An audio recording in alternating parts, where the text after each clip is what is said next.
Jadi kami mengecam Pak, tindakan tersebut dan meminta penjelasan dari pemerintahan Malaysia secara terbuka dan meminta juga pemerintah Indonesia untuk menindaklanjuti hal tersebut agar harga diri bangsa Indonesia ini betul-betul dan juga hak-hak para imigran itu terlindungi.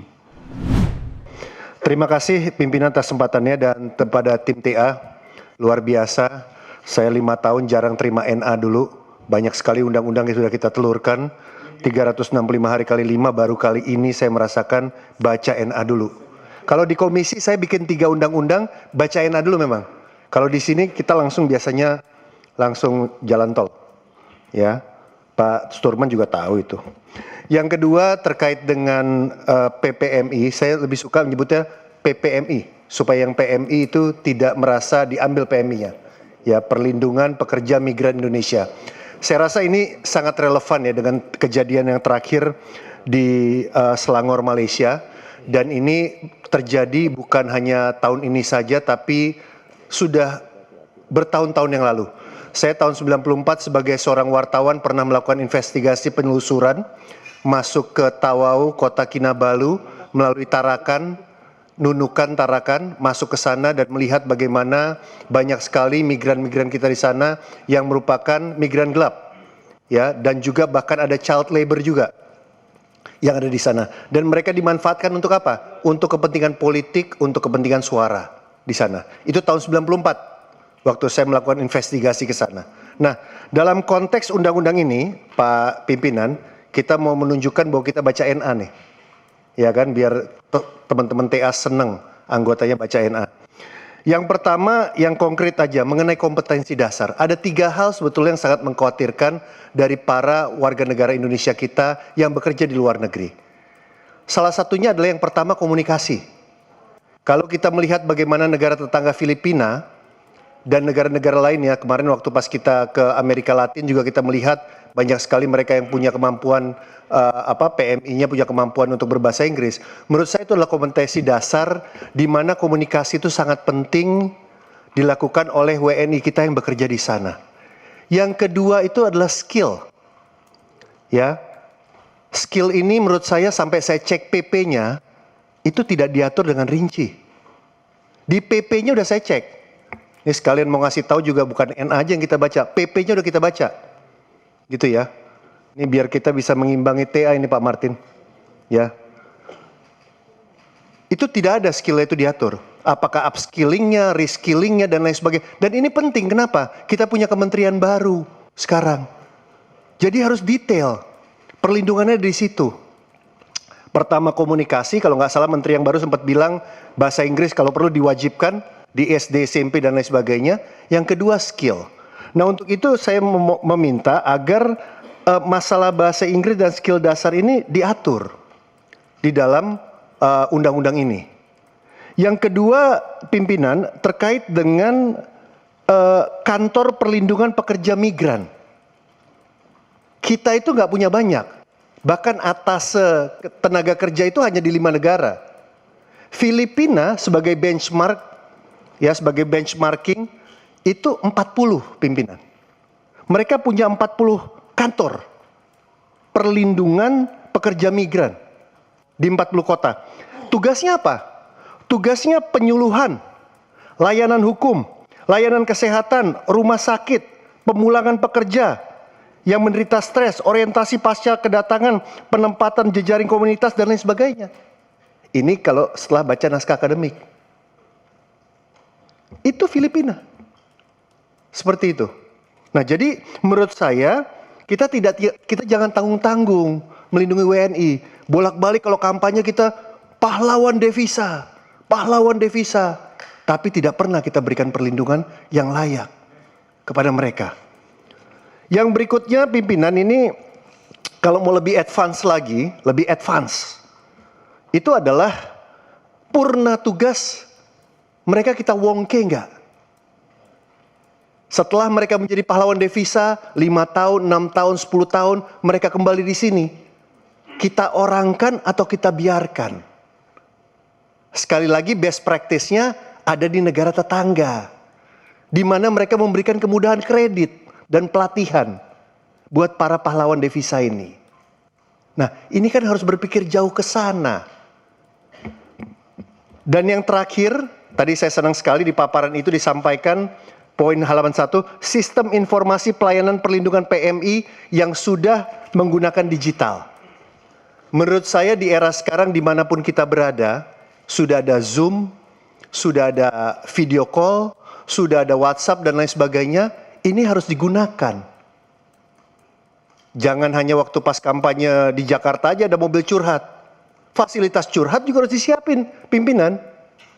Karena merantau itu dengan tidak mengenal satu orang pun di sana dan tidak bisa berbahasa Indonesia, itu bikin stres loh. Kebetulan saya pernah merantau, dalam waktu yang lama agak stres juga. Apalagi ini kita di dalam rumah, di dalam gedung yang orang Indonesia satu-satunya. Jadi pelayanan 911 tanda petik emergency ini kalau menurut saya harus diatur dengan teknologi yang ada sekarang. Email juga masih bisa. Ya, apalagi kita sudah punya kementerian yang dedikasinya untuk perlindungan pekerja migran Indonesia. Jadi saya juga titip yang tadi, kalau bisa ini bukan mau bercandaan, tapi masalah psikologis itu sangat penting. Ya, bagaimana mereka stres, mereka butuh ngobrol dan diskusi dan lain sebagainya. Itu saja pimpinan yang bisa saya sampaikan. Terima kasih teman-teman TEA, terima kasih pimpinan. Wassalamualaikum warahmatullahi wabarakatuh. Merdeka. Pertama-tama kita melihat perkembangan terakhir permasalahan imigran kita ditembak mati di Malaysia.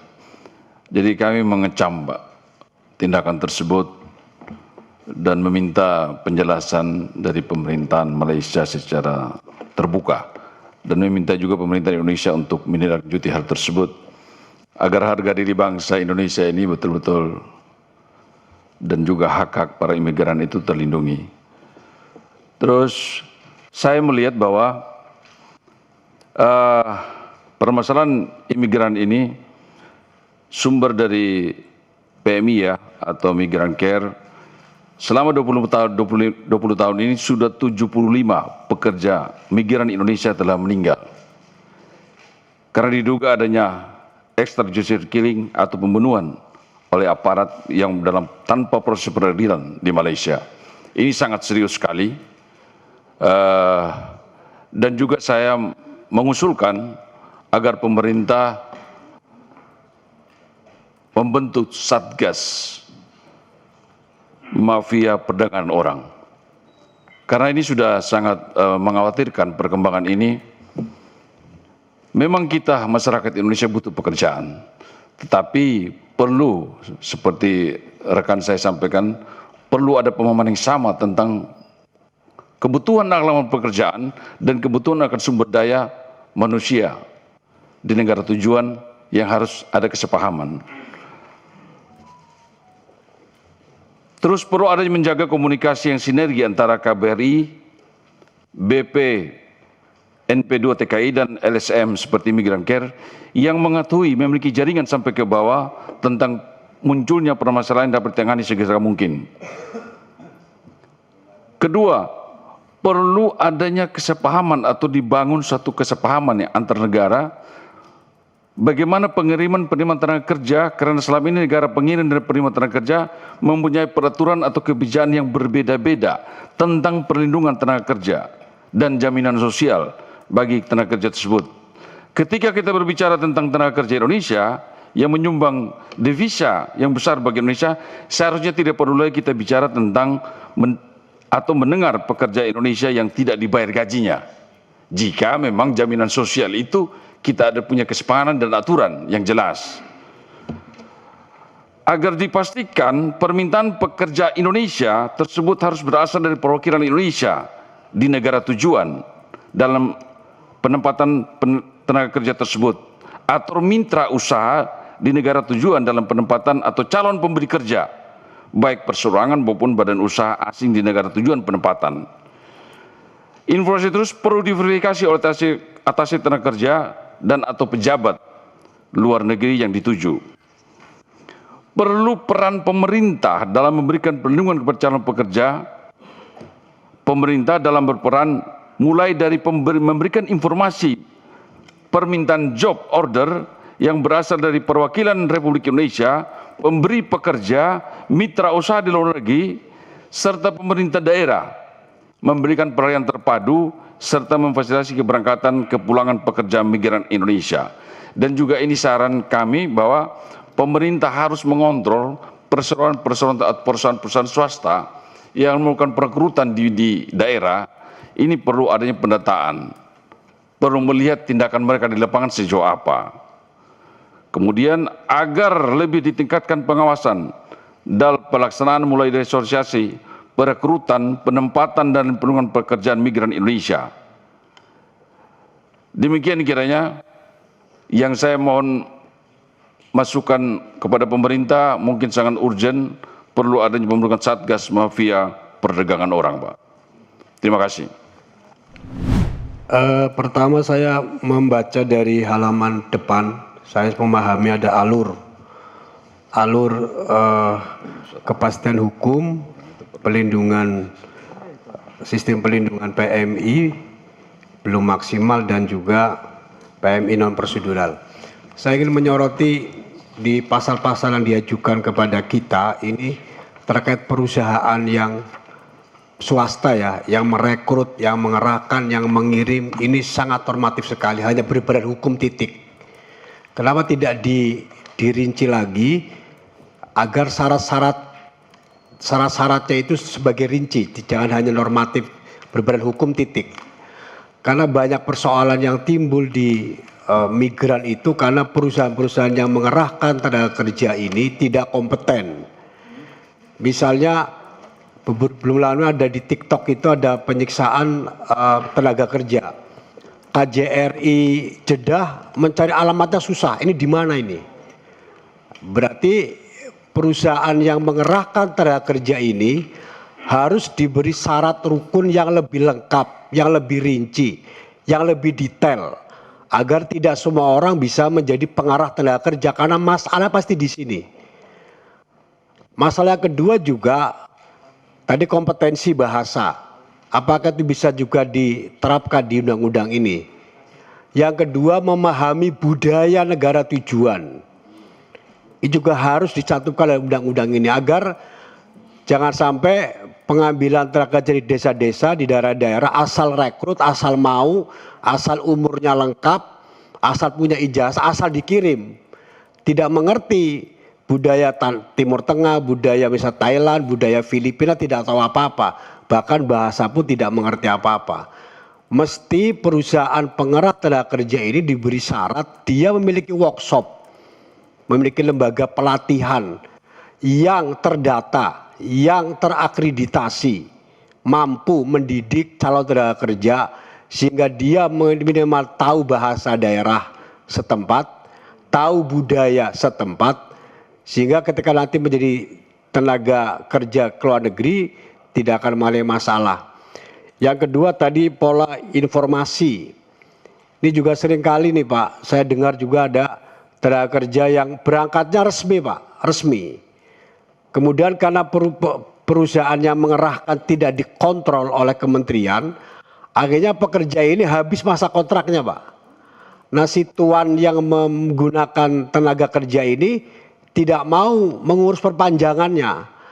Bahkan sekali dirayu, udah nggak usah perpanjangan, toh kau masih sama-sama masih kerja.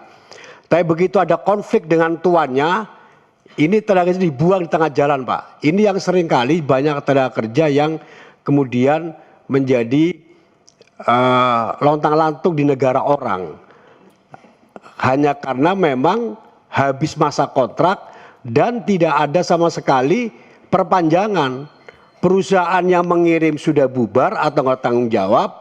Tuan yang memakai juga tidak mau melaporkan kepada instansi setempat, sehingga ini menjadi tenaga kerja liar di negeri orang. Pada awalnya juga resmi.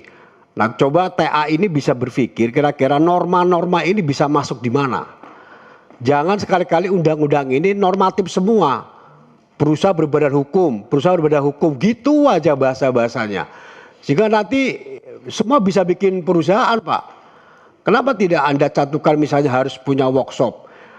Kalau ini mau diserahkan kepada PP, kepada Perpres, saya nggak yakin ini PP itu akan seketat ini. Kalau kita nggak ketat di dalam undang-undang, nanti perpresnya juga atau PP-nya atau permennya pasti tidak akan juga ketat.